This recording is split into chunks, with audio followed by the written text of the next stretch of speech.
Paulo, a cidade de Campinas. Tenho uma profunda admiração pelo movimento espírita do estado de São Paulo, pela dedicação, pela forma corajosa e ativa com que os trabalhadores desse estado conduzem o movimento espírita. Por isso quero agradecer a Cristina, e agradecendo ela, agradeço à USE e ao Movimento Federativo do Estado de São Paulo. E quero fazer aqui uma homenagem singela, mas de coração, a Terezinha de Oliveira. E me sinto até emocionado de estar na casa dela, no Centro Espírita Allan Kardec. Esse grupo que contou por muitos anos com a sua presença íntegra, com a sua visão honesta, sincera do Espiritismo, que formou tantos corações aqui em Campinas, e dividir com ela uma exposição em Pedro Leopoldo. Tenho certeza que se ela não estiver presente é porque tem um compromisso mais importante. E estando ela presente, receba o meu carinho, o meu abraço de gratidão, de reverência a essa grande espírita brasileira que foi Terezinha de Oliveira. Nessa noite nós gostaríamos de convidar os corações que nos ouvem a uma reflexão sobre a vida íntima de cada um de nós. Uma reflexão guiada por uma obra gigantesca. Embora pequena no seu volume, essa obra é extensa no seu conteúdo. Falamos do livro Pensamento e Vida, psicografado por Francisco Cândido Xavier, ditado pelo Espírito Emmanuel. Mas o próprio benfeitor adverte, já no prefácio da obra, que trata-se de uma cartilha para os reencarnantes. Uma cartilha oral, dedicação, mas com o objetivo de ser breve e ir direto ao ponto, abordando aqueles temas que são estratégicos para alguém que pretende tirar o máximo proveito da sua existência corporal, da sua experiência reencarnatória. No prefácio dessa obra, Emmanuel nos diz: nosso pensamento cria a vida que procuramos. Nosso pensamento cria a vida que procuramos, através do reflexo um dia, no curso dos milênios, com a sabedoria infinita e com o infinito amor que constituem o pensamento e a vida de nosso Pai.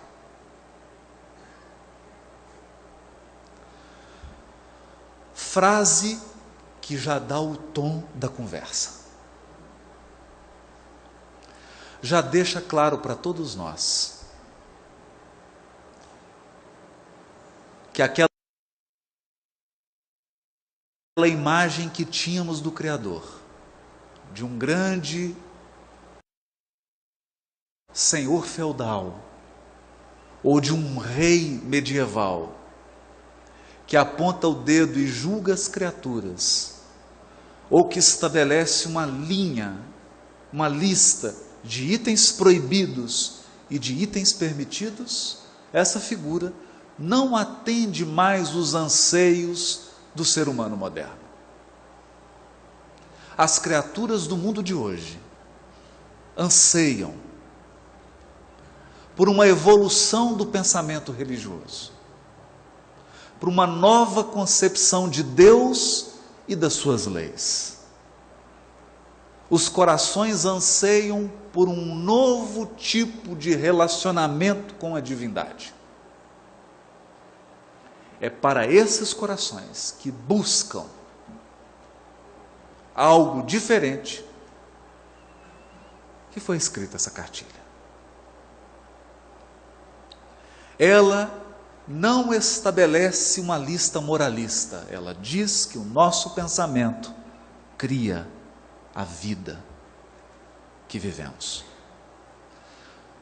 Mas a primeira advertência a ser feita é sobre a palavra pensamento na obra de Emmanuel. Muitos de nós acreditam que o pensamento é apenas uma elaboração do intelecto, um fruto da inteligência.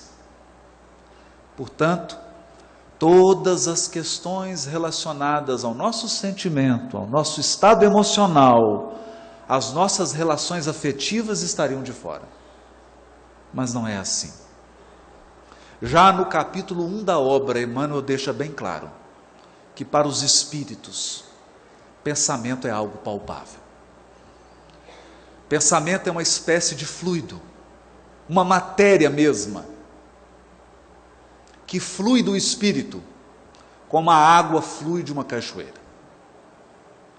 E o pensamento é composto de todas as nossas ideias, de todos os nossos conceitos, de todas as nossas crenças, portanto, de tudo aquilo que está relacionado à nossa inteligência, ao nosso intelecto, mas também de todas as nossas emoções. Aliás, são os sentimentos e as emoções, sobretudo os sentimentos e emoções que nós sequer temos consciência deles, que dão cor e vida aos nossos pensamentos. O pensamento é um tipo de energia magnética ou gravitacional,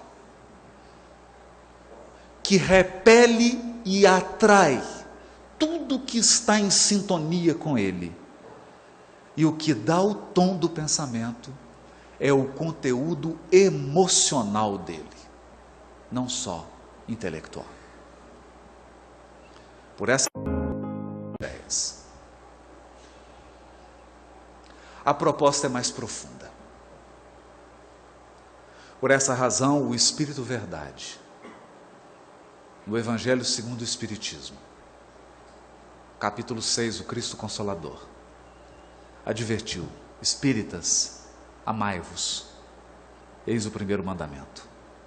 Instruí-vos, eis o segundo. Na verdade, amando e instruindo, estamos aperfeiçoando o nosso pensamento. E são nas questões emocionais que estão os maiores desafios do desenvolvimento e do crescimento do espírito. A evolução, no fundo, é um processo de identificação. Identificação. Nós sempre escolhemos padrões. Padrões intelectuais e padrões emocionais. E esses padrões vão compor o nosso pensamento, que é um fluido vivo. E essa emanação do Espírito vai conformar o seu destino. Essa é talvez a questão mais reveladora dessa obra. E para que nós não fiquemos apenas num nível filosófico, gostaríamos de dar alguns exemplos.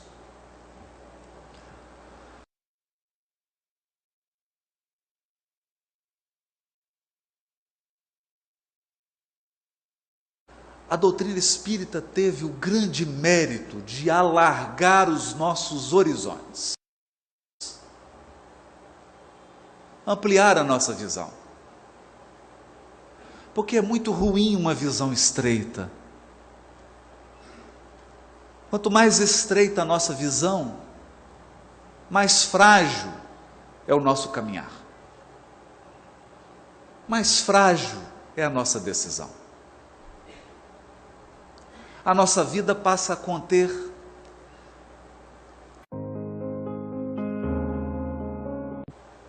que não se sustentam dependendo do tipo de experiência vivida pelo Espírito. O que isso significa? Que evolução é um convite permanente ao aprimoramento. Portanto, veio o Espiritismo e nos disse: você é um espírito imortal.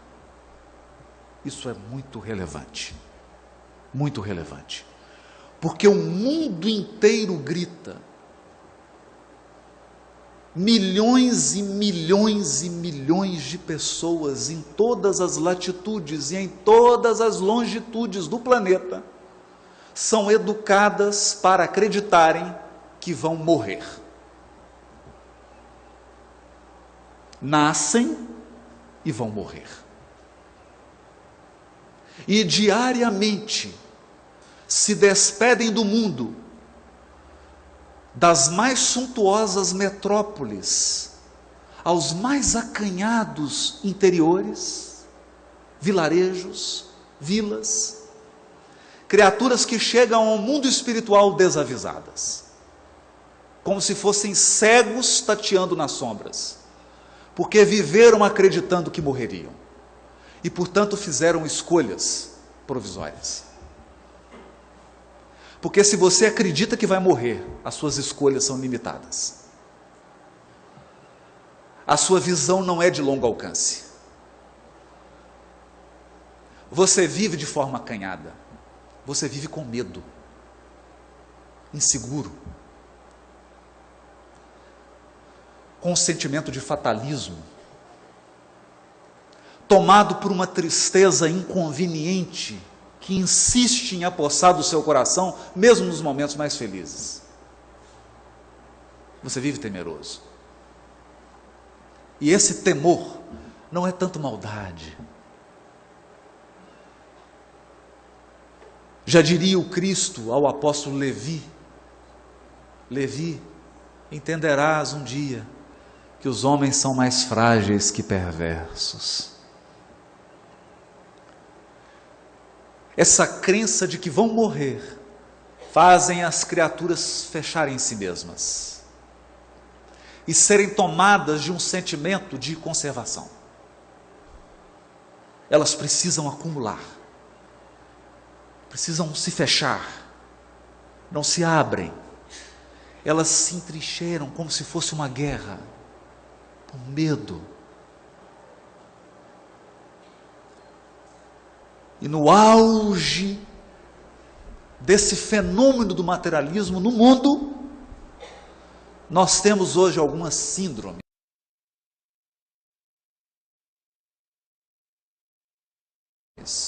E uma delas, o medo do envelhecimento.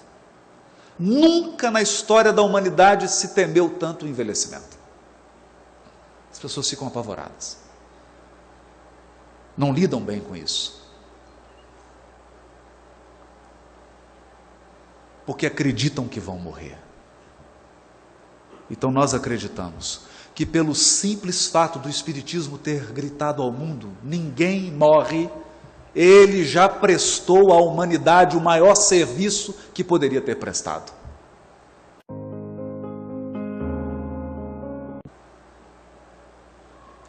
Seu corpo morre. Bom, eu fui autorizado pela direção da casa e pela USE a dizer isso: todos aqui vão morrer, inclusive eu. Mas a morte é uma passagem para uma vida mais ampla e mais exigente. Mais exigente. Vamos chegar nesse ponto. Outra questão que o Espiritismo contribuiu para a evolução do pensamento religioso do mundo foi dizer às criaturas: você não teve e não tem apenas uma vida. Então, não perca tempo, mas também não seja precipitado. Muitas vezes nós confrontaremos situações e corações que nos trarão problemas que não podem ser resolvidos em uma única vida. É quase uma pretensão louca querer que alguns corações se transformem nessa vida, porque eles vão precisar de muitas. E alguns problemas que nós vamos viver não podem ser resolvidos nessa existência. Então é preciso conjugar resignação e iniciativa. Porque se você tiver só iniciativa, você vai sofrer muito. Porque só iniciativa você vai acreditar que pode mudar tudo, e não pode. Não agora. Mas se você tiver só resignação, você não sai da cama. É preciso equilibrar. Essa visão da pluralidade das muitas vidas do Espírito é consoladora, mas ela também é desafiadora. Desafiadora.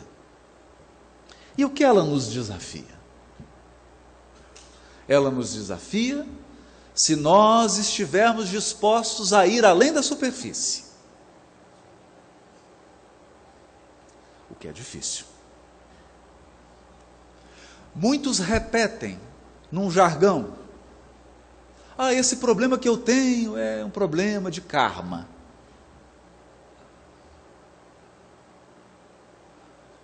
Na verdade, isso que eu vivi é uma expiação. Ou isso é uma provação. Surge então aqueles que decidiram fazer a viagem da autotransformação. A seguinte pergunta: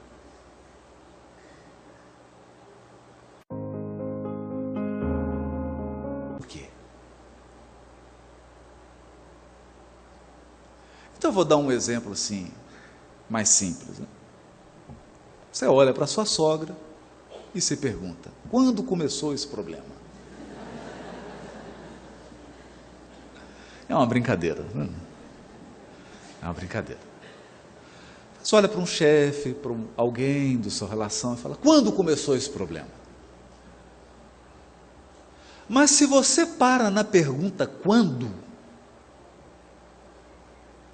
você terá um aproveitamento desse ensinamento reencarnação muito limitado. Porque você dirá assim: começou há 500 anos atrás. Já é a 10ª vez que ela é minha sogra e a gente está sempre brigando. Começou há 1000 anos atrás.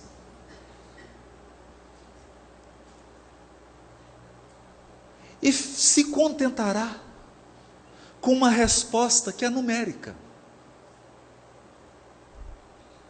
E talvez você faça uma lista. Ele tem 2000 anos, esse aqui tem 500, esse aqui tem 200, esse aqui tem 50 anos, esse aqui tem 2 minutos. Mas é preciso fazer a pergunta fundamental: por que eu vivi e por que eu vivo esse problema?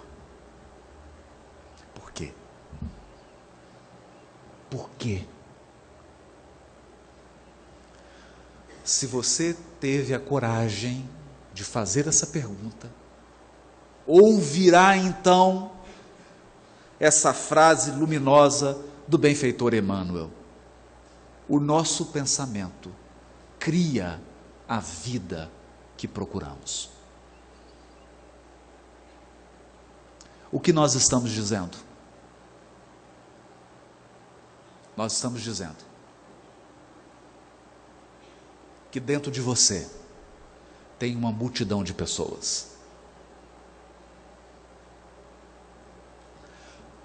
Em quantos lugares você já viveu? Quantas existências você já teve? Quantas línguas você já falou?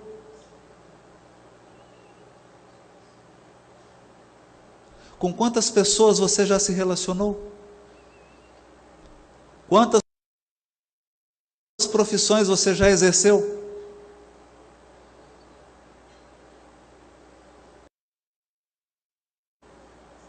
A pergunta difícil de ser respondida é: quem é você? Você é a atual personalidade de hoje?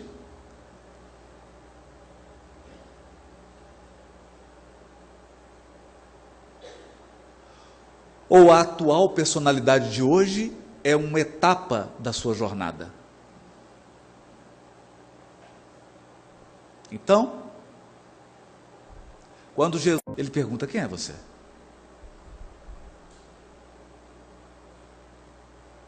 E eles respondem: meu nome é Legião, porque somos muitos. Nós também. Nós somos muitos. Muitas experiências, algumas felizes, algumas mais tristes, algumas memórias, alguns complexos, algumas coisas que você não quer se recordar, outras que você faz questão de reviver, algumas coisas das quais você quer se afastar e foge, outras para as quais você caminha sem saber, porque quer reviver. Mas em meio a essas múltiplas personalidades, fruto da pluralidade das nossas existências, eis a questão: há alguns padrões. Alguns padrões. Alguns poucos padrões emocionais, afetivos, mentais, que têm determinado as suas escolhas, que têm conformado a sua vida, que têm estabelecido limites, limitações, talvez prisões. Não foram impostas por ninguém. Não é karma, não é expiação, não é provação, é simplesmente o seu pensamento criando a vida que você procura. Procura inconsciente. Parte de você não quer, mas uma parte que você não reconhece quer. Uma parte consciente de você nega, mas uma parte inconsciente pede, clama, grita. E você acaba repetindo padrões. Repetindo padrões. Padrões nos relacionamentos. Padrões nas suas escolhas. Padrões nas suas atitudes. Determinando o seu destino. Então não basta resgatar. Para ilustrar, nada melhor que um caso de Humberto de Campos. Conta-nos Humberto de Campos que havia 2 fazendas. Para prestigiar o meu estado e o estado de São Paulo, eu vou dizer que elas estavam na divisa. Uma em Minas e outra em São Paulo. E elas eram cortadas por um rio. Nasce a criança na família dos fazendeiros de Minas. Então logo o menino atinge seus 18 anos, chega na beira do rio, olha para a cerca e diz assim: essa cerca está errada, uai.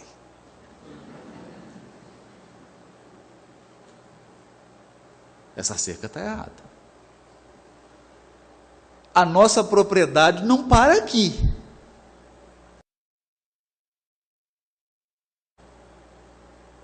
Ela vai para além do rio. E o que faz?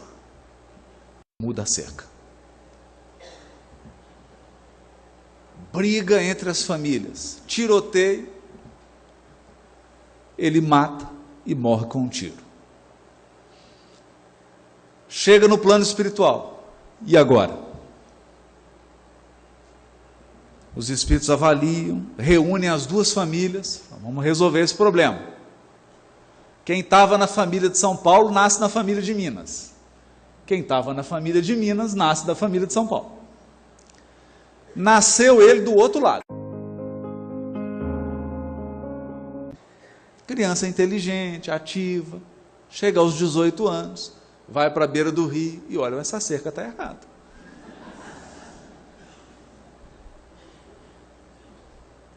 Essa cerca tem que ser empurrada para o outro lado do rio.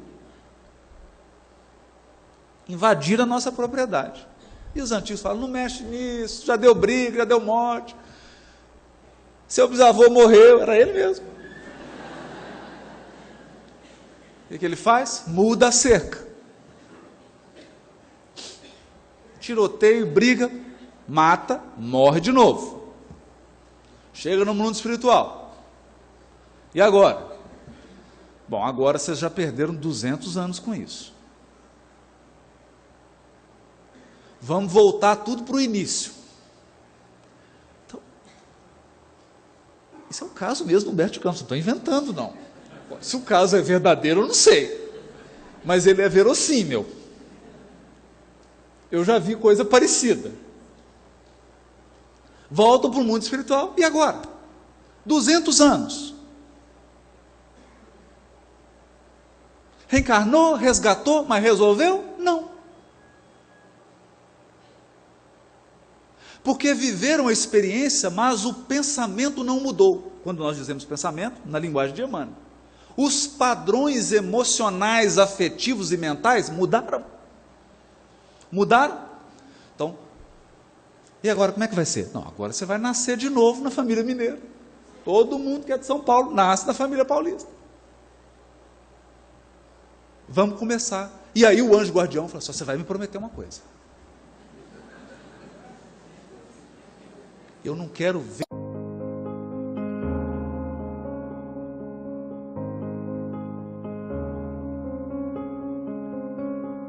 Eu tenho trauma de cerca. Repita comigo. Eu tenho trauma de cerca, eu tenho trauma de cerca. Nasce a criança. Chega aos 18 anos. O que acontece? Voltam os padrões. Porque o nosso pensamento cria a vida que procuramos.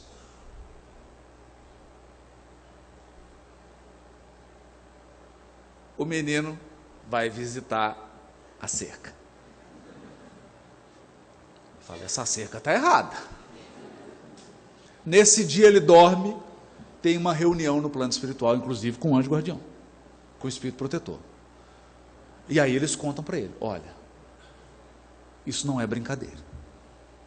Você já matou, já foi morto, 2 encarnações já se foram. Esquece esse assunto, pelo amor de Deus. Mas qual é o padrão? A conduta é fácil, nós identificamos. Ele chega e muda o limite. Mas qual é o padrão emocional? Nós podemos fazer algumas especulações. Será que não se trata de um espírito que não se contenta com o que tem? Você conhece alguém assim? Eu conheço. Vive comigo. Sou eu mesmo. Será que não se trata de alguém que não consegue sentir gratidão pelo que conquistou?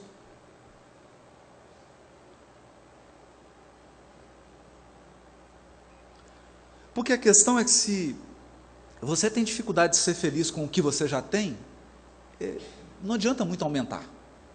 Você vai continuar infeliz. Não seria um padrão?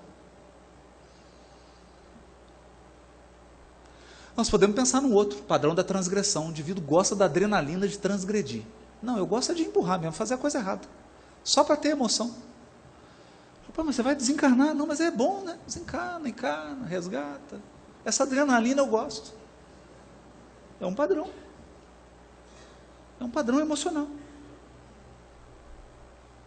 Que vai levando o espírito a repetir experiências ao longo dos séculos.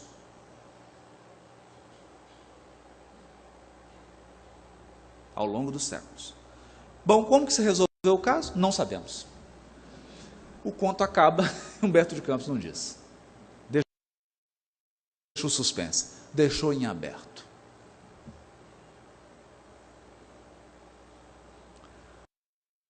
Qual então o convite da evolução espiritual? O convite da evolução espiritual é identificarmos o nosso pensamento com o pensamento de Deus, que é de infinita sabedoria. Isso significa que o Criador dirige a criação com infinita sabedoria. Então, não tem amador.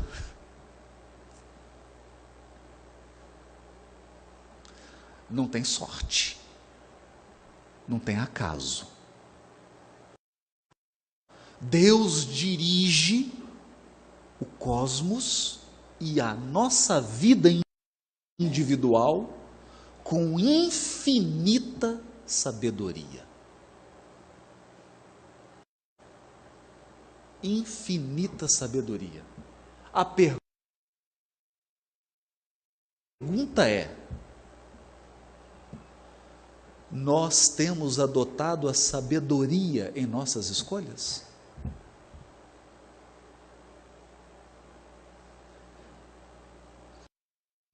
Porque o que Emmanuel vai destacar nessa cartilha é que a vida espiritual, na sua amplitude,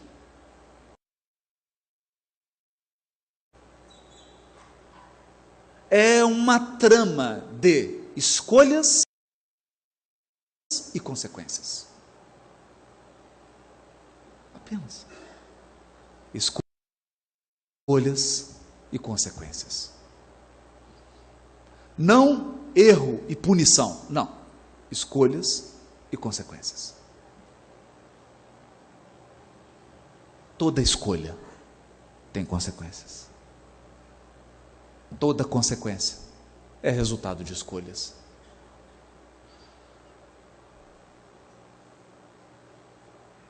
Algumas consequências são fruto de escolhas anteriores, mas são escolhas. São escolhas. E quando o nosso pensamento se aproxima da sabedoria, a nossa vida reflete amor. Esse é o ponto. Porque não há escolha mais sábia que o amor. E não há sabedoria maior que a sabedoria do amor. Por essa razão, o pensamento do Criador é de infinita sabedoria e a sua vida é um infinito amor. Quando pensamos dessa perspectiva, nós entendemos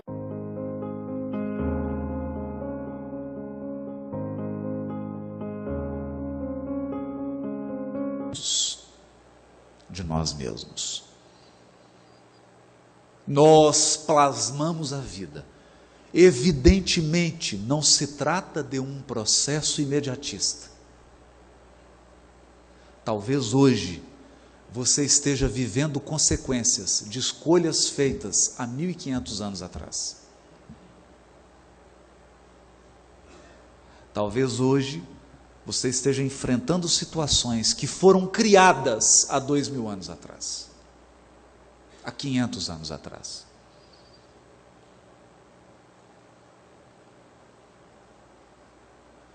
Porque a lei divina é pedagógica. Muitas vezes, então, a lei divina aguarda o nosso amadurecimento espiritual, para que tenhamos condições de enfrentar as situações com êxito, com possibilidade de êxito, embora o fracasso esteja sempre nos rondando, mas com possibilidade de êxito. Caso contrário, o Criador não seria um pedagogo, não seria um educador.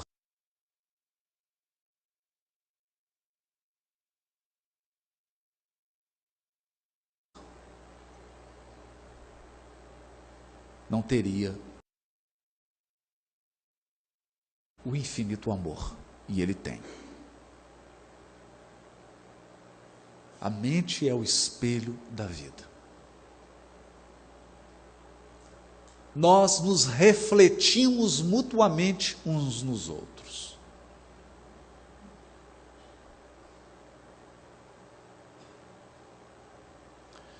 Eu preparava essa reflexão de hoje e fiquei pensando em algo que... um terreno que possui as suas áreas cultivadas e as suas áreas não cultivadas. Então, quando você trava relações, no grupo espírita, na rua, no trabalho, relações afetivas, na família, etc., as suas áreas cultivadas interagem com as áreas cultivadas do outro.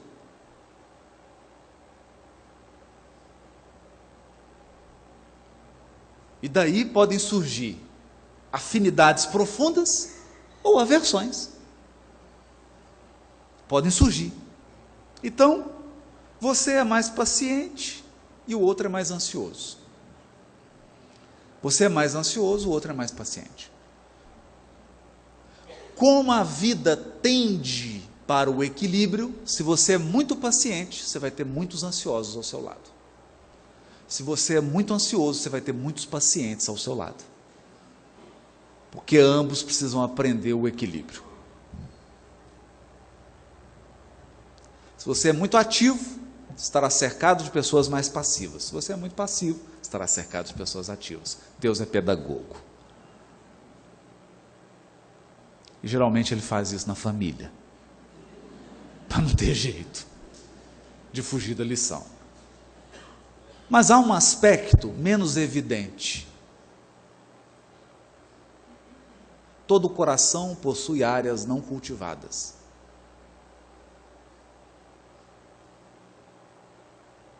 Não cultivadas.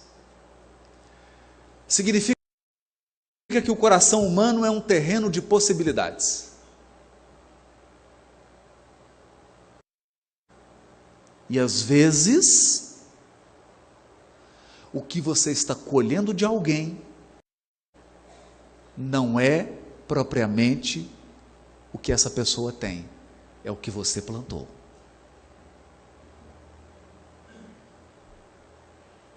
É o que você plantou.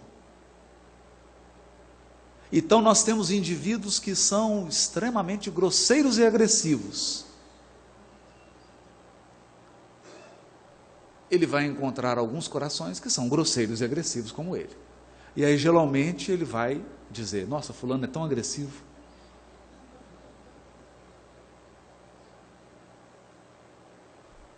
Mas encontrará corações que receberão essa semente e que depois de um tempo de convivência com eles, com essa pessoa, se tornarão agressivos. Porque você plantou. Esse é o seu cultivo. Isso é o que você está semeando e está colhendo. Não é propriamente da pessoa. Talvez ela nem desenvolvesse esse comportamento, não fosse a sua influência. Isso significa dizer, e Emmanuel vai dizer, que essa pessoa está funcionando para você como um espelho. Ela está te refletindo. ela apenas está mostrando a você quem você é no momento.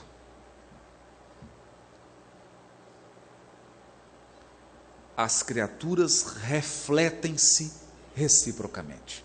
Aí então, prossegue Emmanuel, dizendo que a nossa mente ergue-se na terra para Deus sobre a égide do Cristo, a feição do diamante bruto. Ergue-se. Nesse sentido, quando o Espiritismo aponta o Cristo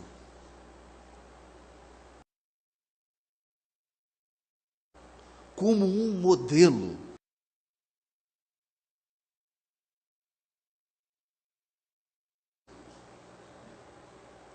ele ultrapassou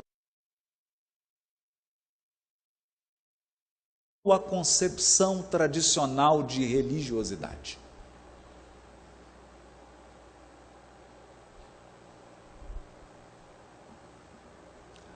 Não se trata de criticar, mas de apontar as limitações. Durante muitos séculos, nós olhamos para o Cristo crucificado e o adoramos. E o reverenciamos. E nos entregamos a rituais para honrar a sua memória, para reavivar a memória dele. Um convite profundo a cada um de nós. Ela não propõe que nós percamos o respeito, a reverência, a gratidão, a memória, o amor, o carinho pela figura do Cristo. Mas ela nos pede um passo adiante. Ela nos pede um sentido de conformação, de reconstruir-se, de aproximar o nosso pensamento, as nossas ideias e os nossos sentimentos ao padrão do Cristo,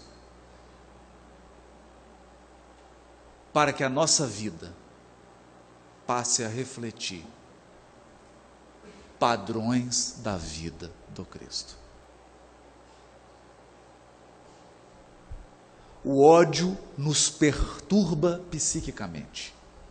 Ninguém que odeia consegue permanecer saudável, psicologicamente, emocionalmente e fisicamente. O ódio vai provocar distúrbios emocionais, distúrbios psíquicos, depressão, às vezes até suicídio. E seguramente distúrbios físicos, gastrite, problemas nervosos, câncer. Nós não fomos criados para a mágoa e para o ressentimento. A mágoa e o ressentimento é um veneno que nos corrói aos poucos. Todos sabemos disso. A primeira corrosão que a mágoa provoca no seu coração é que ela tira a sua esperança no futuro. Porque você se apega à memória do passado e não consegue mais enxergar as possibilidades do porvir. Você se torna escravo das suas memórias. E você passa a ler o mundo pela experiência negativa que você viveu. A mágoa te escraviza. Nós não fomos feitos para ela. Nós não fomos feitos para a inatividade.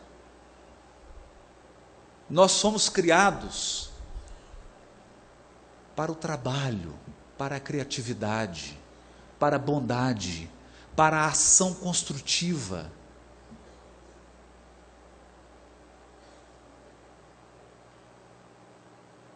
Esses são os padrões do Evangelho do Cristo. E na medida em que nós nos aproximamos desses padrões, ou melhor, na medida em que incorporamos esses padrões à nossa vida, vamos experimentando a cura. Não se trata de uma cura física. Trata-se de uma cura profunda, de uma mudança de valores, de uma mudança de postura diante da vida espiritual, como um todo, não só da presente vida.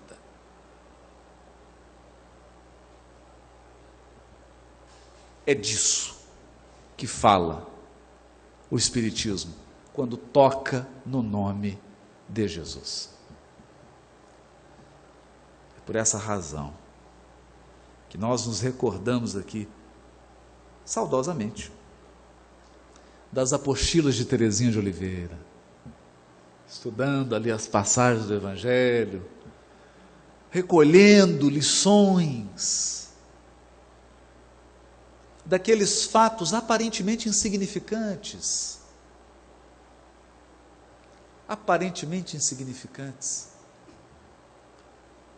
extraía o conteúdo espiritual para que aquilo se transformasse em experiência prática. Sempre. Há um único tribunal, que é o da consciência. A questão é que a vida espiritual possui uma peculiaridade.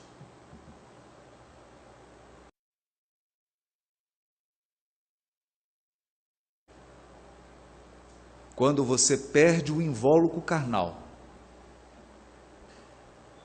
é difícil se esconder.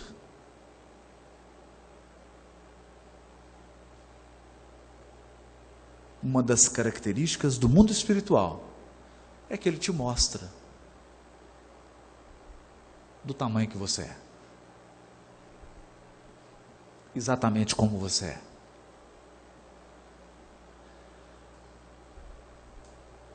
Ele mostra com mais precisão os seus padrões.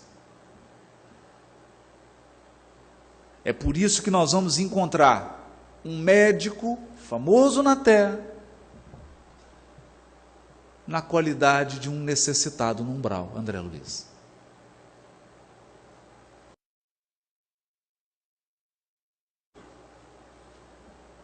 Viveu nos elementos exteriores, mas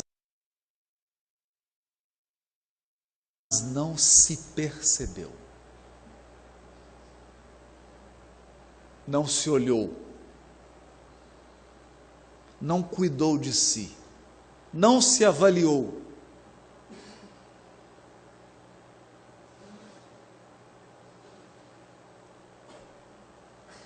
O certo é que a obra termina com o capítulo amor. Para dizer que nós estamos todos mergulhados no infinito amor de Deus.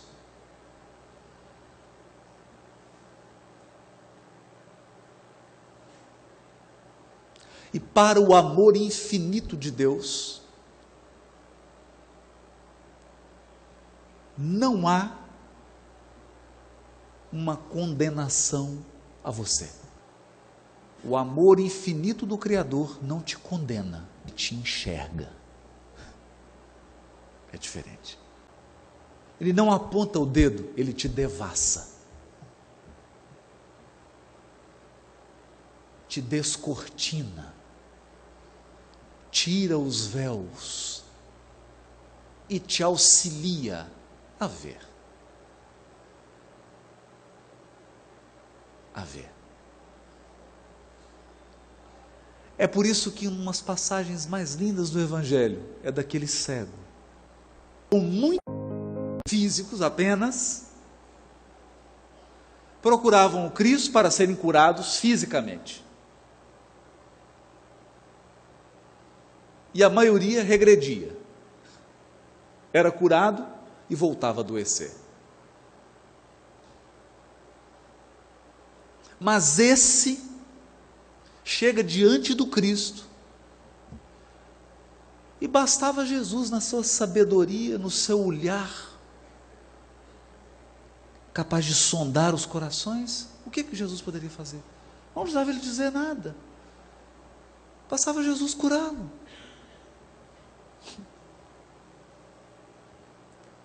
Mas Jesus faz a pergunta decisiva: o que queres que eu faça?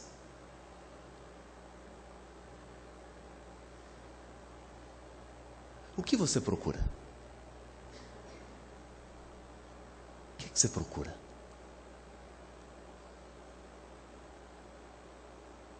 E esse homem dá uma resposta que vai além da sua limitação física. Ele diz assim: Senhor, que eu veja, que eu enxergue.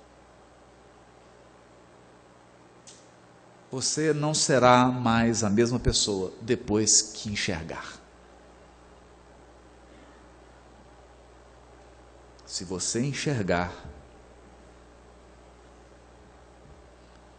se você perceber, se você visualizar quais são os seus padrões, quais são as linhas que estão definindo o seu destino espiritual, quais são os elementos que estão embasando as suas decisões e escolhas mais profundas, se você enxergar, você não será mais o mesmo.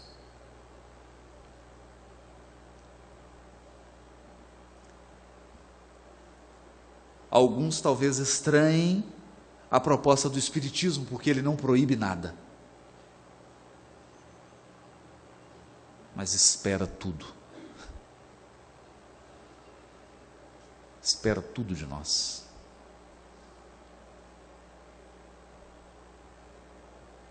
Ele não fará aquilo que só você pode fazer. Ele não vai alterar. Posso chamar isso de apenas auxiliará para que você veja, enxergue. Enxergue.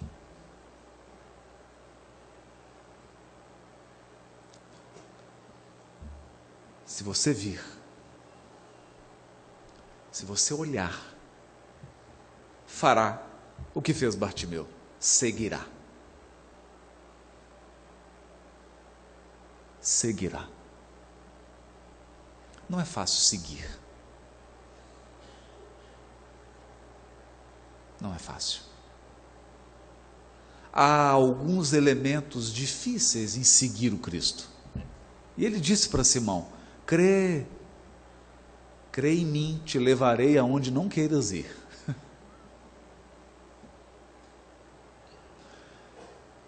Que nós falamos assim com a boca tão boa, o Cristo é o guia, mas não é turístico.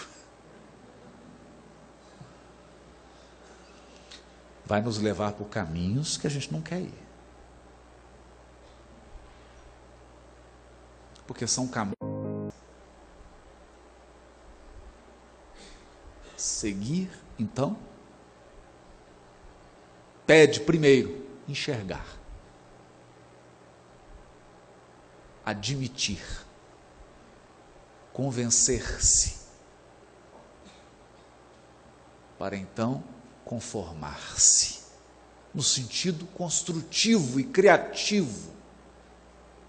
No sentido construtivo e criativo. É por isso que nós adoramos e gostaríamos de encerrar citando essa lição linda de Teresa de Ávila. Teresa de Ávila caminhava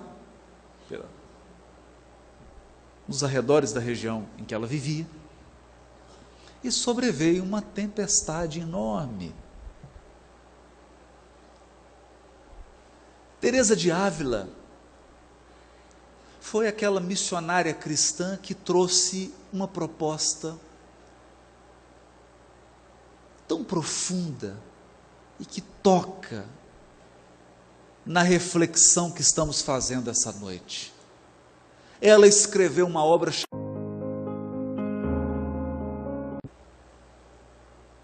e ela dizia que a nossa intimidade é um grande castelo. Naqueles cômodos mais extremos estão os bichos peçonhentos. A poeira, a sujeira, o mau cheiro, o medo. É o nosso ego, como diz a benfeitora Joana de Ângeles. O ego, com seus medos, com seu egoísmo, com seu orgulho, com seus padrões superficiais. Mas quando você vai se aproximando, há no centro um cômodo luminoso, onde Deus fala com você. Fala como? Não com palavras. Fala despertando em você sentimentos.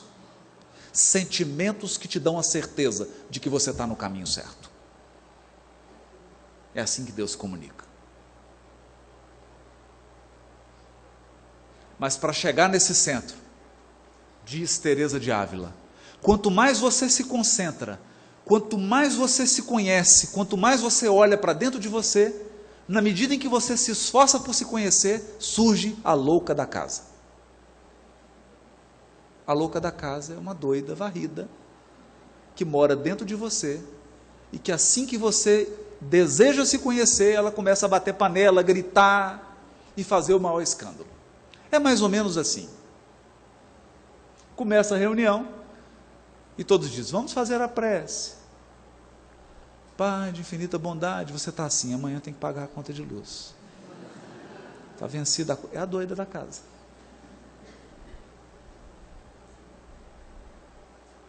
Não deixa você fazer a viagem interior. Essa mística da Espanha, que fez essa profunda viagem para dentro dela mesma, não construiu quase nada fora, mas fez uma profunda caminhada para dentro, caminhava dessa vez fora. Nas margens de um rio, veio uma grande tempestade, ela escorregou, caiu dentro do rio, estava se afogando. E ela então deu aquele grito com o seu pensamento, Jesus, por favor, me acode. E ela então sentiu que mãos tocavam nas dela e a tiravam da água. Uma mão forte pegou a dela e tirou ela para fora do rio. Quando ela recobrou, que ela olhou, era o Cristo. Jesus. Ele olhou para ela e disse assim, está vendo, Teresa, como eu trato os meus amigos? E ela disse, sim, é por isso que o senhor tem tão poucos.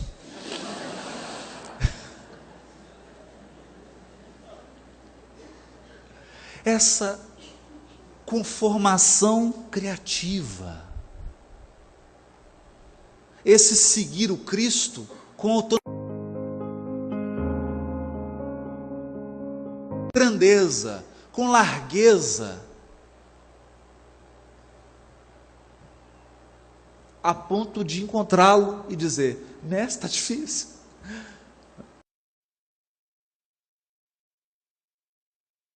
Dá para fazer uma rota mais leve? Só pegando uma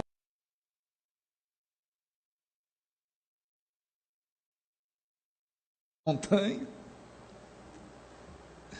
Mas um sentimento de entrega, de transformação. Porque no fim de tudo, ter construído fora lhe traz méritos e intercessões. Porque todo o bem que fazemos será nosso advogado em algum lugar. O menor gesto de bondade irá nos mas não basta. O que garantirá a nossa estabilidade e a nossa real felicidade é aquilo que foi construído na nossa intimidade.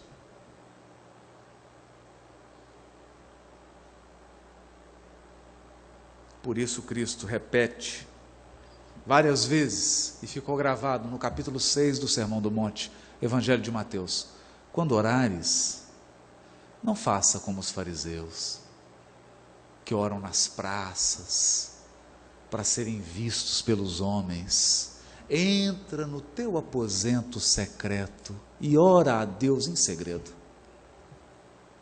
E Ele que vem em segredo te recompensará, te retribuirá, vai se relacionar com você. A vida íntima, a vida interior, que jamais pode ser negligenciada. Jesus iniciar sempre antes de iniciar o atendimento ao público, antes da multidão o procurar, nós lemos no Evangelho: e Jesus se retirou a um lugar ermo e orava. E aí a multidão ia até ele. Mas quando a multidão chegava, ele já havia feito o processo de interiorização, de conexão.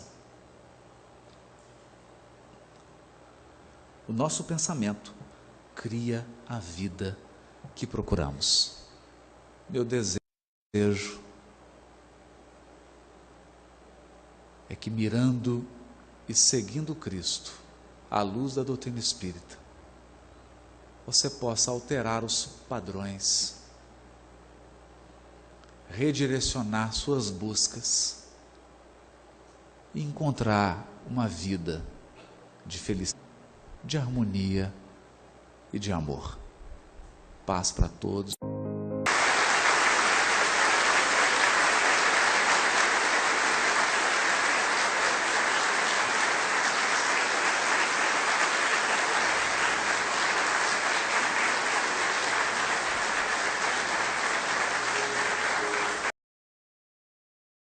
Outras para as quais você caminha sem saber, porque quer reviver. Mas em meio a essas múltiplas personalidades, fruto da pluralidade das nossas existências, eis a questão: há alguns padrões. Alguns padrões.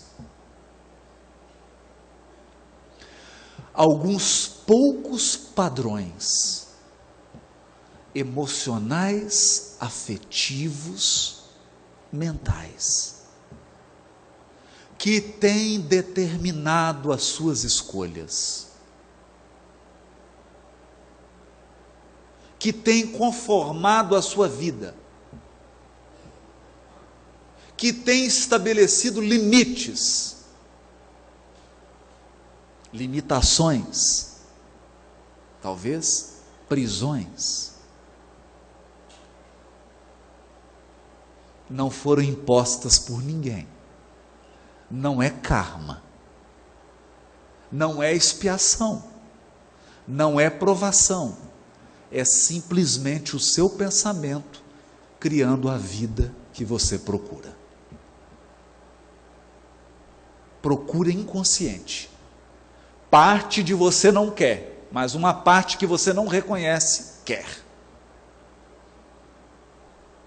Uma parte consciente de você nega, mas uma parte inconsciente pede, clama, grita. E você acaba repetindo padrões. Repetindo padrões. Padrões nos relacionamentos. Padrões nas suas escolhas. Padrões nas suas atitudes, determinando o seu destino. Então não basta resgatar. Para ilustrar, nada melhor que um caso de Humberto de Campos. Conta-nos Humberto de Campos que havia 2 fazendas. Para prestigiar o meu estado e o estado de São Paulo, eu vou dizer que elas estavam na divisa. Uma em Minas e outra em São Paulo.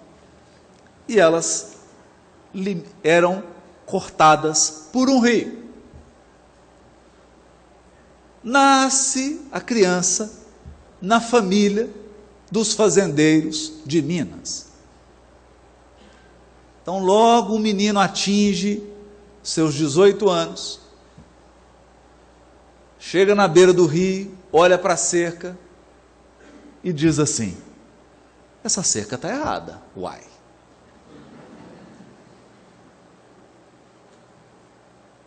Essa cerca está errada. A nossa propriedade não para aqui.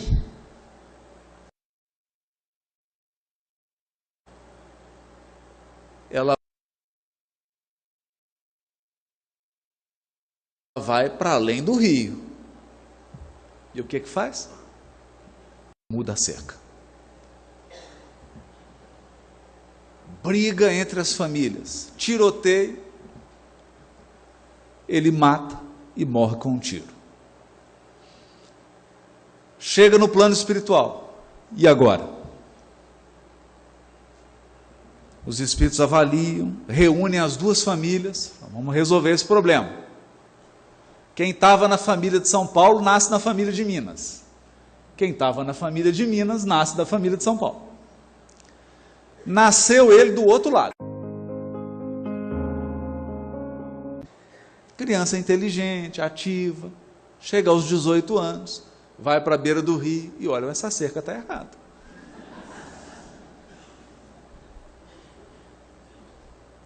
Essa cerca tem que ser empurrada para o outro lado do rio.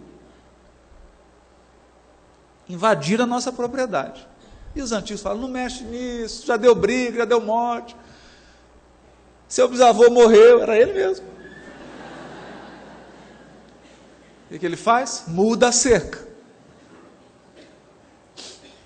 Tiroteio, briga, mata, morre de novo. Chega no mundo espiritual. E agora? Bom, agora vocês já perderam 200 anos com isso. Vamos voltar tudo para o início. Então, isso é o caso mesmo do Humberto de Campos, não estou inventando não. Se o caso é verdadeiro, eu não sei. Mas ele é verossímil. Eu já vi coisa parecida. Voltam para o mundo espiritual. E agora? 200 anos. Reencarnou, resgatou, mas resolveu? Não. Porque viveram a experiência, mas o pensamento não mudou. Quando nós dizemos pensamento, na linguagem de Emmanuel, os padrões emocionais, afetivos e mentais mudaram. Mudaram. Então, e agora como é que vai ser? Não, agora você vai nascer de novo na família mineira. Todo mundo que é de São Paulo nasce na família paulista. Vamos começar. E aí o anjo guardião falou, só você vai me prometer uma coisa. Eu não quero ver.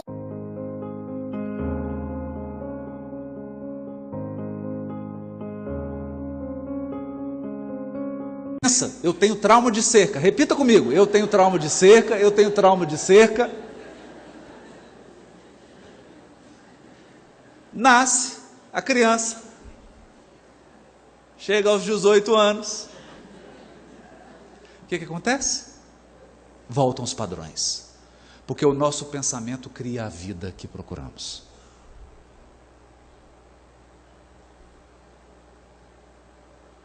O menino vai visitar a cerca.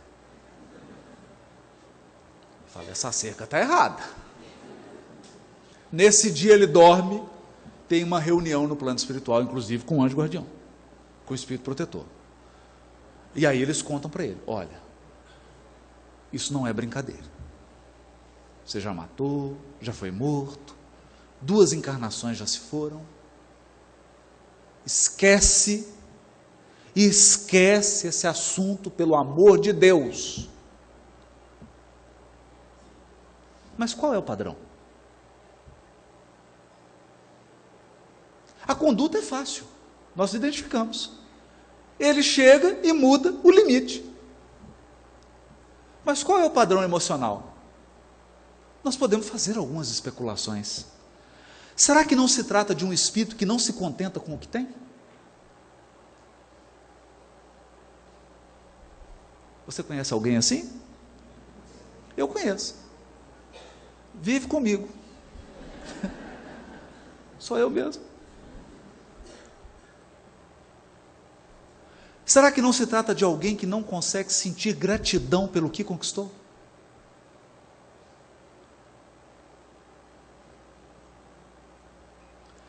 Porque a questão é que se você tem dificuldade de ser feliz com o que você já tem, não adianta muito aumentar. Você vai continuar infeliz. Não seria um padrão?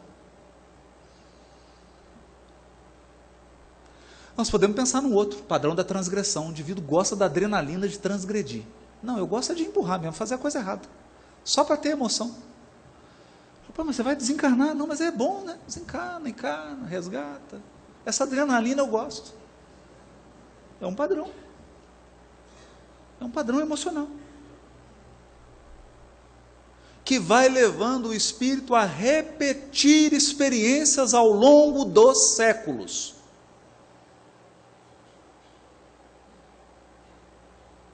Ao longo dos séculos. Bom, como que se resolveu o caso? Não sabemos. O conto acaba, Humberto de Campos não diz.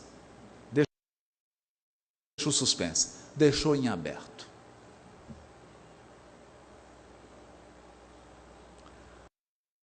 Qual então o convite da evolução espiritual? O convite da evolução espiritual é identificarmos o nosso pensamento com o pensamento de Deus, que é de infinita sabedoria. Isso significa que o Criador dirige a criação com infinita sabedoria. Então, não tem amador.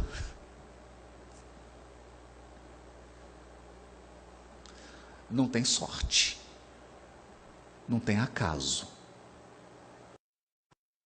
Deus dirige o cosmos e a nossa vida individual com infinita sabedoria. Infinita sabedoria. A pergunta é: nós temos adotado a sabedoria em nossas escolhas?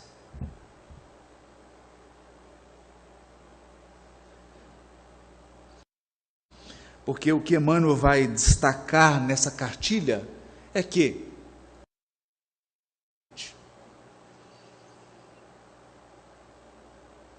o ódio vai provocar distúrbios emocionais,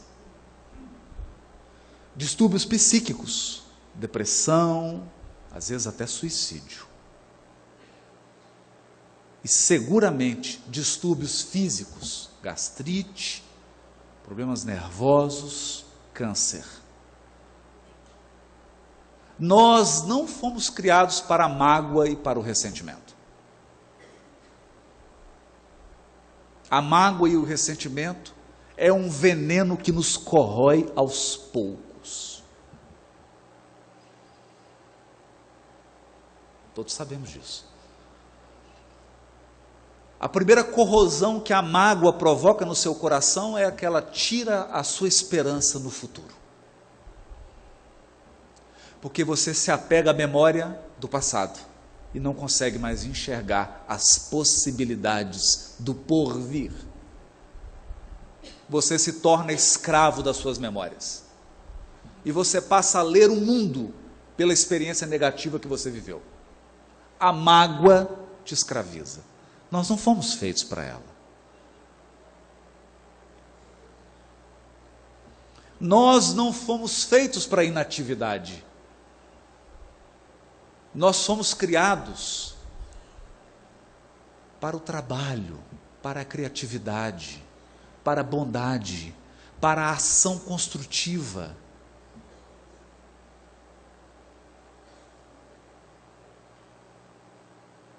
Esses são os padrões do Evangelho do Cristo. E na medida em que nós nos aproximamos desses padrões, ou melhor, na medida em que incorporamos esses padrões à nossa vida, vamos experimentando a cura. Não se trata de uma cura física. Trata-se de uma cura profunda, de uma mudança de valores, de uma mudança de postura diante da vida espiritual, como um todo, não só da presente vida.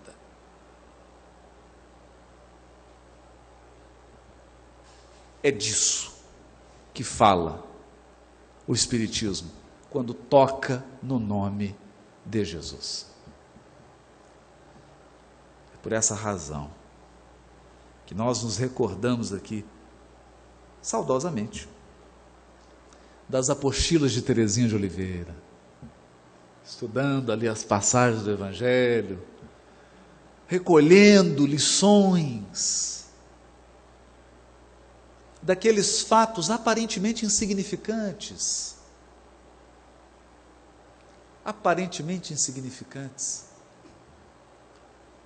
extraía o conteúdo espiritual para que aquilo se transformasse em experiência prática.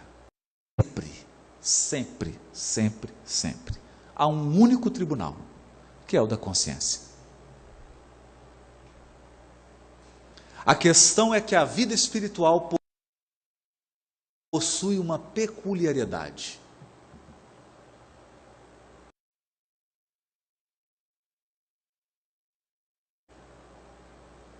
Quando você perde o invólucro carnal, é difícil se esconder.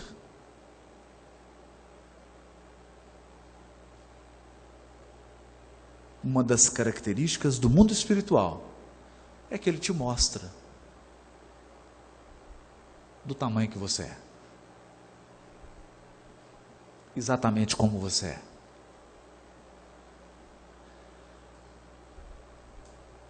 Ele mostra com mais precisão os seus padrões. É por isso que nós vamos encontrar um médico famoso na terra, na qualidade de um necessitado no umbral, André Luiz.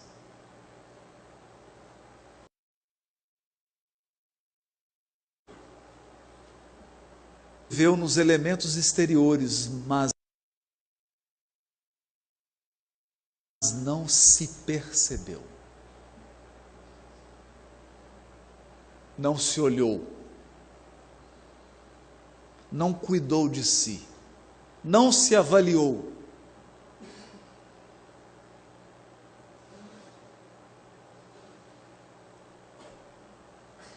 O certo é que a obra termina com o capítulo amor. Para dizer que nós estamos todos mergulhados no infinito amor de Deus.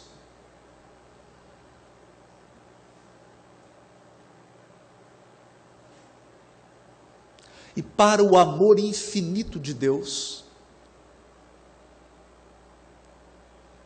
não há uma condenação a você. O amor infinito do Criador não te condena, te enxerga. É diferente. Ele não aponta o dedo, ele te devassa. Te descortina. Tira os véus e te auxilia a ver. A ver. É por isso que umas passagens mais lindas do Evangelho é daquele cego, com muitos físicos apenas, procuravam o Cristo para serem curados fisicamente. E a maioria regredia. Era curado e voltava a adoecer. Mas esse chega diante do Cristo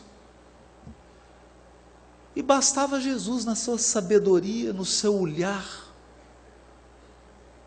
capaz de sondar os corações. O que Jesus poderia fazer?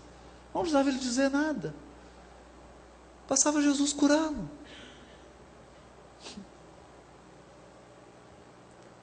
Mas Jesus faz a pergunta decisiva: o que queres que eu faça?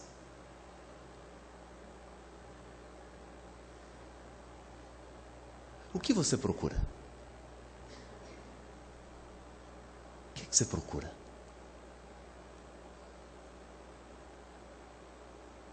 E esse homem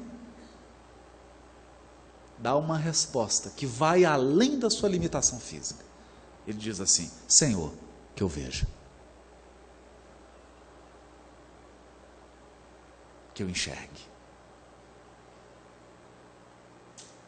Você não será mais a mesma pessoa depois que enxergar. Se você enxergar, se você perceber, se você visualizar quais são os seus padrões, quais são as linhas que estão definindo o seu destino espiritual, quais são os elementos que estão embasando as suas decisões e escolhas mais profundas, se você enxergar, você não será mais o mesmo.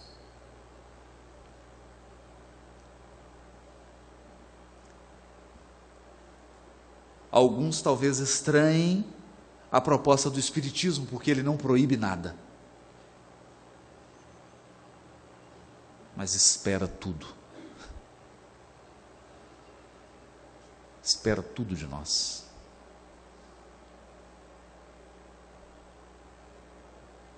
Ele não fará aquilo que só você pode fazer. Ele não vai posso chamar isso de apenas auxiliará para que você veja, enxergue. Enxergue.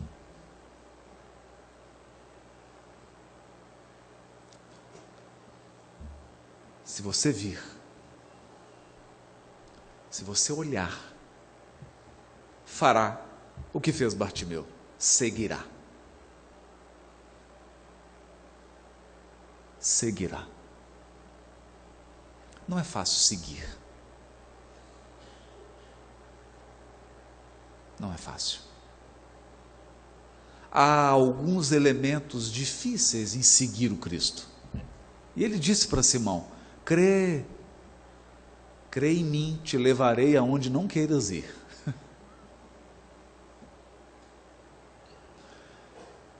Que nós falamos assim com a boca tão boa, o Cristo é o guia,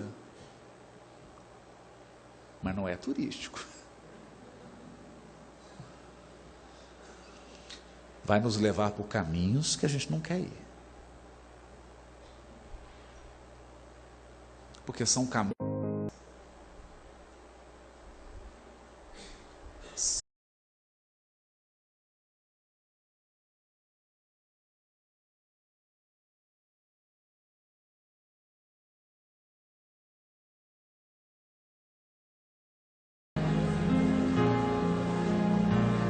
São Paulo, a cidade de Campinas, tem uma profunda admiração pelo movimento espírita do estado de São Paulo, pela dedicação, pela forma corajosa e ativa com que os trabalhadores desse estado conduzem o movimento espírita. Por isso quero agradecer a Cristina E agradecendo ela, agradeço à USE e ao Movimento Federativo do Estado de São Paulo. E quero fazer aqui uma homenagem singela, mas de coração, a Terezinha de Oliveira. E me sinto até emocionado de estar na casa dela, no Centro Espírita Allan Kardec. Esse grupo que contou por muitos anos com a sua presença íntegra, com a sua visão honesta, sincera do Espiritismo, que formou tantos corações aqui em Campinas, e dividir com ela uma exposição em Pedro Leopoldo. Tenho certeza que se ela não estiver presente é porque tem um compromisso mais importante. E estando ela presente, receba o meu carinho, o meu abraço de gratidão, de reverência a essa grande espírita brasileira que foi Terezinha de Oliveira.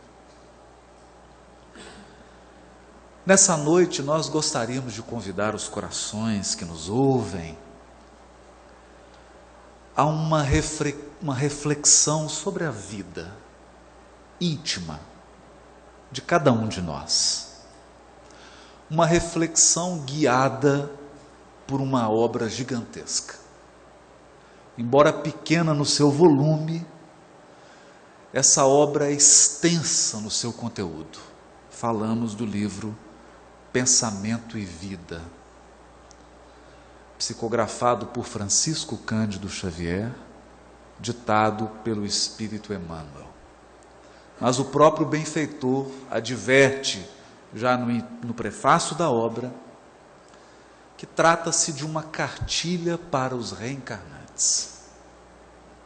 Uma cartilha oral, dedicação, mas com o objetivo de ser breve e ir direto ao ponto, abordando aqueles temas que são estratégicos para alguém que pretende tirar o máximo proveito da sua existência corporal, da sua experiência reencarnatória.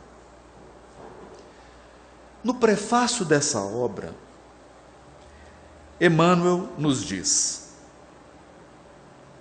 nosso pensamento cria a vida que procuramos. Nosso pensamento cria a vida que procuramos, através do reflexo um dia, no curso dos milênios, com a sabedoria infinita e com o infinito amor que constituem o pensamento e a vida de nosso Pai.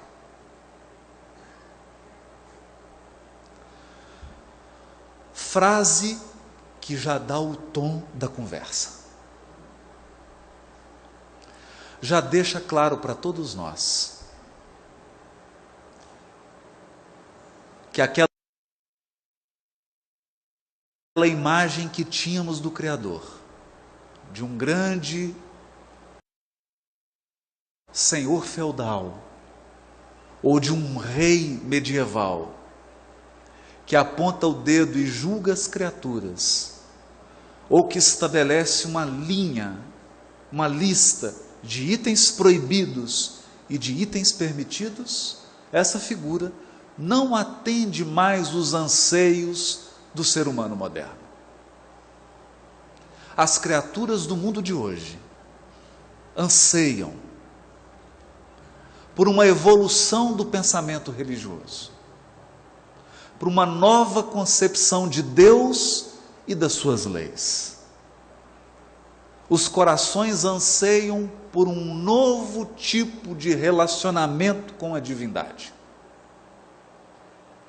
É para esses corações que buscam algo diferente que foi escrita essa cartilha. Ela não estabelece uma lista moralista. Ela diz que o nosso pensamento cria a vida que vivemos. Mas a primeira advertência a ser feita é sobre a palavra pensamento na obra de Emmanuel. Muitos de nós acreditam que o pensamento é apenas uma elaboração do intelecto, um fruto da inteligência. Portanto, todas as questões relacionadas ao nosso sentimento, ao nosso estado emocional, às nossas relações afetivas estariam de fora. Mas não é assim. Já no capítulo 1 da obra, Emmanuel deixa bem claro que para os espíritos, pensamento é algo palpável. Pensamento é uma espécie de fluido, uma matéria mesma, que flui do espírito, como a água flui de uma cachoeira. E o pensamento é composto de todas as nossas ideias, de todos os nossos conceitos, de todas as nossas crenças, portanto, de tudo aquilo que está relacionado à nossa inteligência, ao nosso intelecto, mas também de todas as nossas emoções. Aliás, são os sentimentos e as emoções, sobretudo os sentimentos e emoções que nós sequer temos consciência deles, que dão cor e vida aos nossos pensamentos. O pensamento é um tipo de energia magnética ou gravitacional, que repele e atrai tudo que está em sintonia com ele. E o que dá o tom do pensamento é o conteúdo emocional dele, não só intelectual. Por essas ideias, a proposta é mais profunda. Por essa razão, o Espírito Verdade, no Evangelho segundo o Espiritismo, capítulo 6, o Cristo Consolador, advertiu: espíritas, amai-vos, eis o primeiro mandamento. Instruí-vos, eis o segundo. Na verdade, amando e instruindo, estamos aperfeiçoando o nosso pensamento. E são nas questões emocionais que estão os maiores desafios do desenvolvimento e do crescimento do espírito. A evolução, no fundo, é um processo de identificação. Identificação. Nós sempre escolhemos padrões. Padrões intelectuais e padrões emocionais. E esses padrões vão compor o nosso pensamento, que é um fluido vivo. E essa emanação do Espírito vai conformar o seu destino. Essa é talvez a questão mais reveladora dessa obra. E para que nós não fiquemos apenas num nível filosófico, gostaríamos de dar alguns exemplos.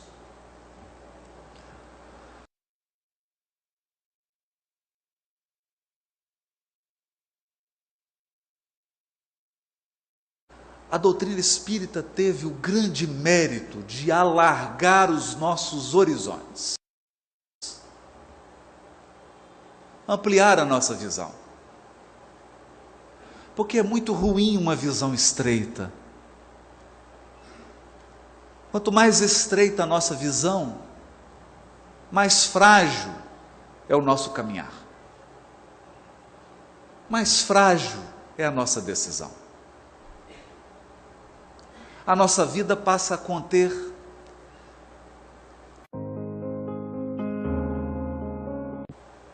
que não se sustentam dependendo do tipo de experiência vivida pelo Espírito.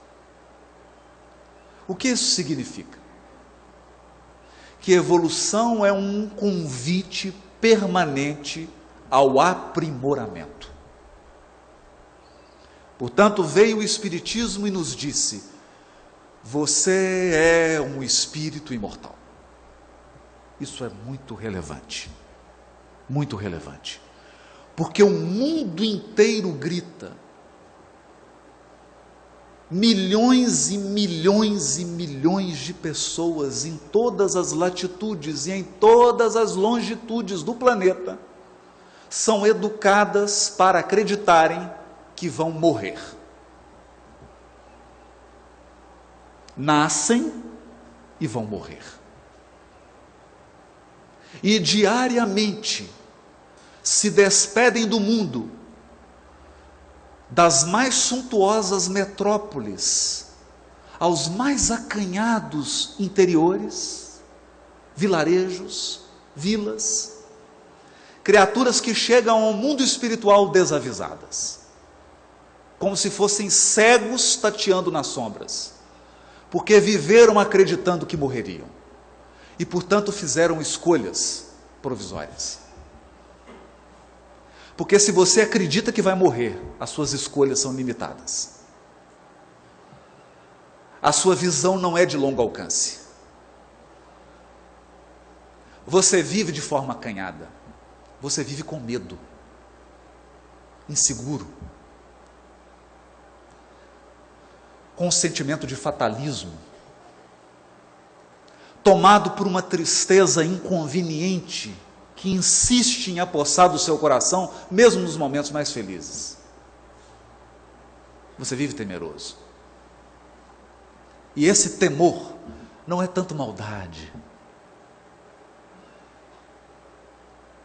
Já diria o Cristo ao apóstolo Levi: Levi, entenderás um dia que os homens são mais frágeis que perversos. Essa crença de que vão morrer fazem as criaturas fecharem em si mesmas e serem tomadas de um sentimento de conservação. Elas precisam acumular, precisam se fechar, não se abrem. Elas se entrincheiram como se fosse uma guerra, por medo. E no auge desse fenômeno do materialismo no mundo, nós temos hoje algumas síndromes.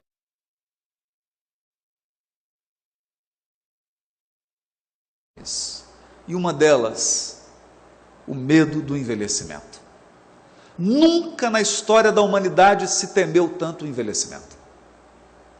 As pessoas ficam apavoradas. Não lidam bem com isso. Porque acreditam que vão morrer. Então nós acreditamos que pelo simples fato do Espiritismo ter gritado ao mundo: ninguém morre, ele já prestou à humanidade o maior serviço que poderia ter prestado.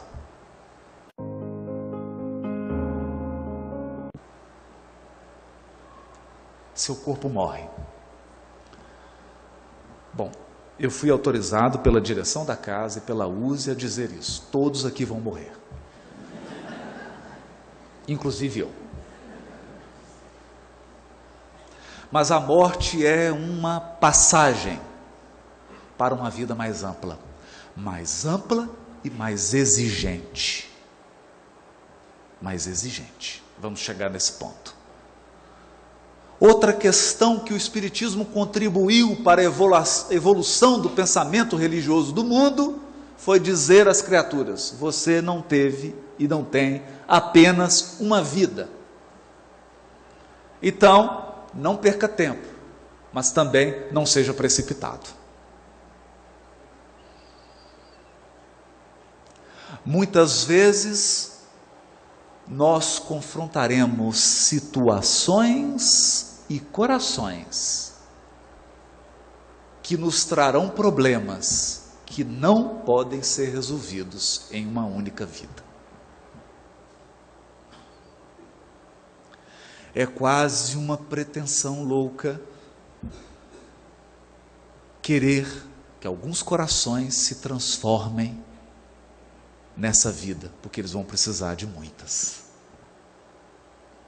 E alguns problemas que nós vamos viver não podem ser resolvidos nessa existência. Então é preciso conjugar resignação e iniciativa. Porque se você tiver só iniciativa, você vai sofrer muito. Porque só iniciativa você vai acreditar que pode mudar tudo, e não pode. Não agora. Mas se você tiver só resignação, você não sai da cama. É preciso equilibrar. Essa visão da pluralidade das muitas vidas do Espírito é consoladora, mas ela também é desafiadora. Desafiadora. E o que ela nos desafia? Ela nos desafia se nós estivermos dispostos a ir além da superfície. O que é difícil. Muitos repetem num jargão: esse problema que eu tenho é um problema de karma.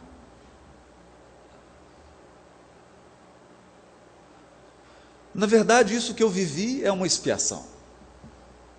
Ou isso é uma provação. Surge então aqueles que decidiram fazer a viagem da autotransformação. A seguinte pergunta: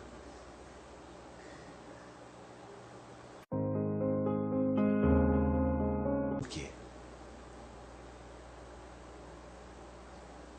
Então eu vou dar um exemplo assim, mais simples, né? Você olha para sua sogra e se pergunta: quando começou esse problema?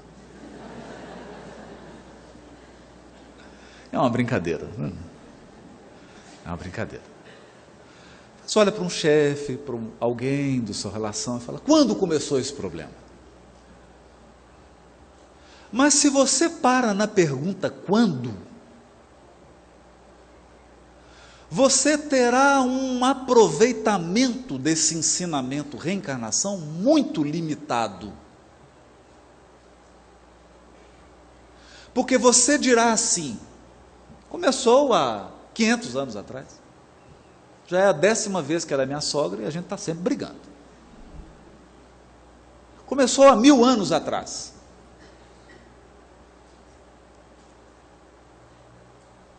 E se contentará com uma resposta que é numérica. E talvez você faça uma lista. Ele tem 2000 anos, esse aqui tem 500, esse aqui tem 200, esse aqui tem 50 anos, esse aqui tem 2 minutos. Mas é preciso fazer a pergunta fundamental: por que eu vivi e por que eu vivo esse problema? Por quê? Por quê? Se você teve a coragem de fazer essa pergunta, ouvirá então essa frase luminosa do benfeitor Emmanuel: o nosso pensamento cria a vida que procuramos. O que nós estamos dizendo? Nós estamos dizendo que dentro de você tem uma multidão de pessoas. Em quantos lugares você já viveu? Quantas existências você já teve? Quantas línguas você já falou?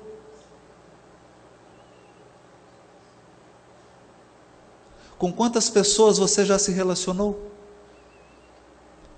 Quantas profissões você já exerceu?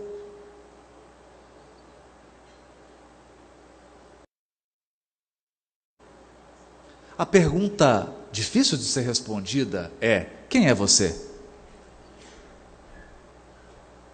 Você é a atual personalidade de hoje?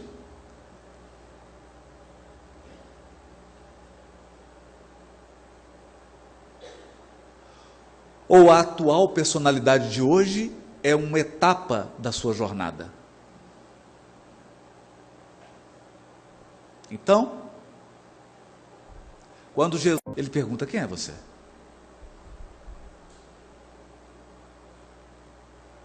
E eles respondem: meu nome é Legião, porque somos muitos. Nós também. Nós somos muitos.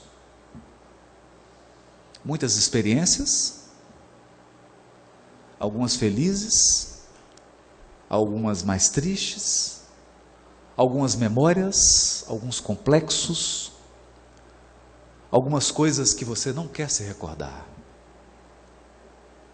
outras que você faz questão de reviver, algumas coisas das quais você quer se afastar e foge. A vida espiritual, na sua amplitude,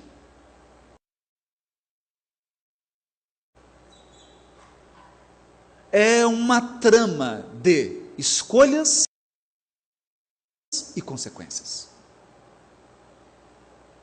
Apenas escolhas e consequências. Não erro e punição, não. Escolhas e consequências. Toda escolha tem consequências. Toda consequência é resultado de escolhas.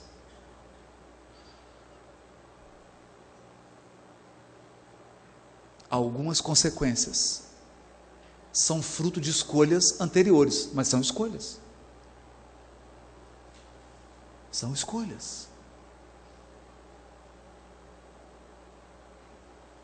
E quando o nosso pensamento se aproxima da sabedoria, a nossa vida reflete amor. Esse é o ponto. Porque não há escolha mais sábia que o amor. E não há sabedoria maior que a sabedoria do amor. Por essa razão, o pensamento do Criador é de infinita sabedoria e a sua vida é um infinito amor.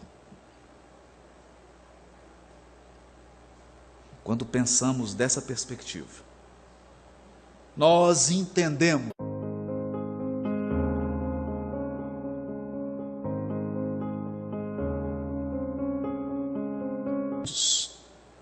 de nós mesmos. Nós plasmamos a vida. Evidentemente, não se trata de um processo imediatista. Talvez hoje você esteja vivendo consequências de escolhas feitas há 1500 anos atrás. Talvez hoje você esteja enfrentando situações que foram criadas há 2000 anos atrás, há 500 anos atrás.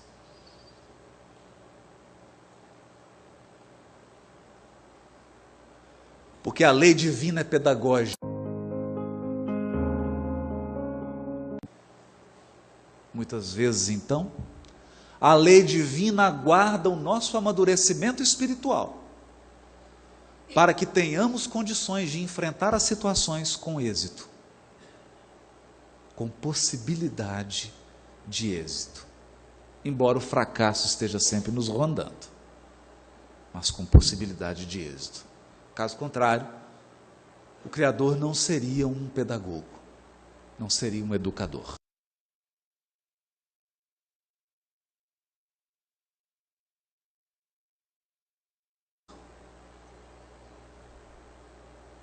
Não teria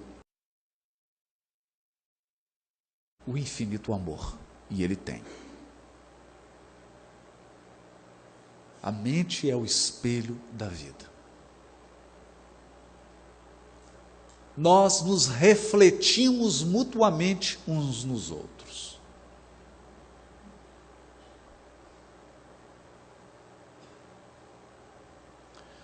Eu preparava essa reflexão de hoje e fiquei pensando em algo um terreno que possui as suas áreas cultivadas e as suas áreas não cultivadas. Então, quando você trava relações, no grupo espírita, na rua, no trabalho, relações afetivas, na família, etc., as suas áreas cultivadas interagem com as áreas cultivadas do outro.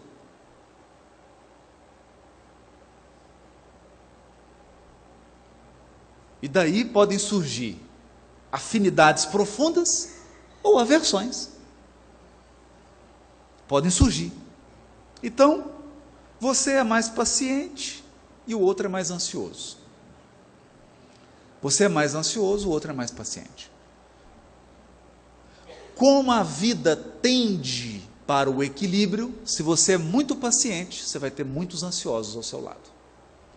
Se você é muito ansioso, você vai ter muitos pacientes ao seu lado. Porque ambos precisam aprender o equilíbrio. Se você é muito ativo, estará cercado de pessoas mais passivas. Se você é muito passivo, estará cercado de pessoas ativas. Deus é pedagogo. E geralmente ele faz isso na família, para não ter jeito de fugir da lição. Mas há um aspecto menos evidente. Todo coração possui áreas não cultivadas.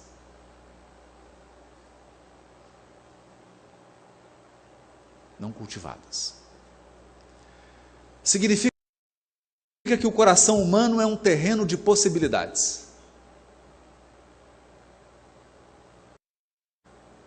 E às vezes, o que você está colhendo de alguém não é propriamente o que essa pessoa tem, é o que você plantou.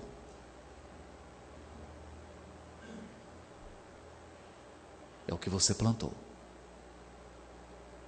Então nós temos indivíduos que são extremamente grosseiros e agressivos. Ele vai encontrar alguns corações que são grosseiros e agressivos como ele. E aí geralmente ele vai dizer: nossa, fulano é tão agressivo.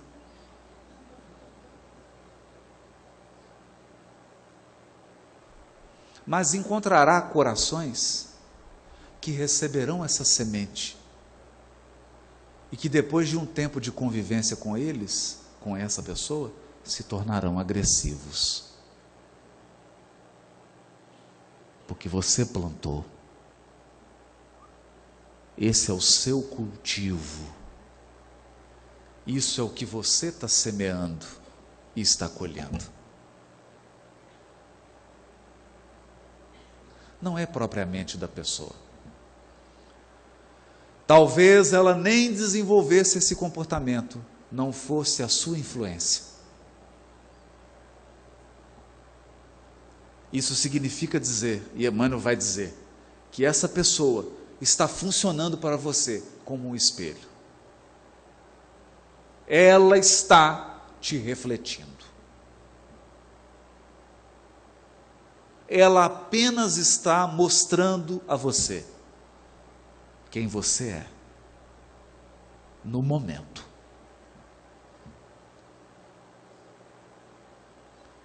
As criaturas refletem-se reciprocamente. Aí então, prossegue Emmanuel, dizendo que a nossa mente ergue-se na terra para Deus sobre a égide do Cristo, a feição do diamante bruto. Ergue-se. Nesse sentido, quando o Espiritismo aponta o Cristo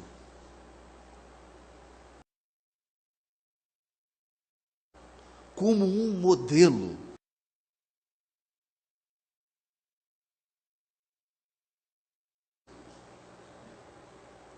ele ultrapassou a concepção tradicional de religiosidade.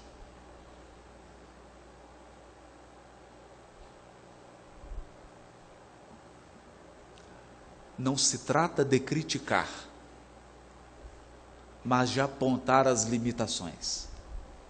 Durante muitos séculos, nós olhamos para o Cristo crucificado e o adoramos. E o reverenciamos. E nos entregamos a rituais para honrar a sua memória, para reavivar a memória dele. Um convite profundo a cada um de nós. Ela não propõe que nós percamos o respeito, a reverência, a gratidão, a memória,